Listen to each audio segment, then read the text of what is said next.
తూర్పుగోదావరి జిల్లా మండపేట నియోజకవర్గం తాపేశ్వరంలో ఘోర రోడ్డు ప్రమాదం చోటు చేసుకుంది. ద్వారపూడి రైల్వే స్టేషన్ దగ్గర ఈ ప్రమాదం జరిగింది. ద్విచక్ర వాహనంపై వస్తున్న తల్లి కూతుళ్లను బస్సు ఢీకొనడంతో అక్కడికక్కడే మృత్యువాత పడ్డారు.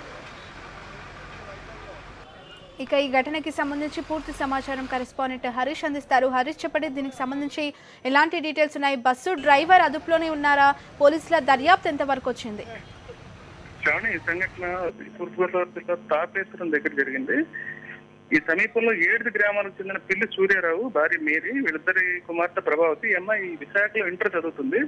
విశాఖ వెళ్లి వాళ్ళ అమ్మాయిని తీసుకుని 7 గ్రామాలకు వస్తున్నారు. ద్వారపూట ట్రైన్ దిగి అక్కడే ఉన్న 2 వీలర్ తో ముగ్గురు కూడా ఈ గ్రామానికి వెళ్తున్నారు. దారిలో ఒక ఇసుక మోపుతో గడ్డి మోపుతో వెళ్తున్న ట్రాక్టర్ ఉంది. భారీగా గడ్డి వేయడంతో అసలు రోడ్డు కూడా కనపడిన పరిస్థితి ఏర్పడుతుంది. వీళ్ళ పక్క నుంచి వెళ్తూ రాసుకుని వెళ్ళడంతో ఆ తాకిడికి వీళ్ళు పడిపోవడం జరిగింది.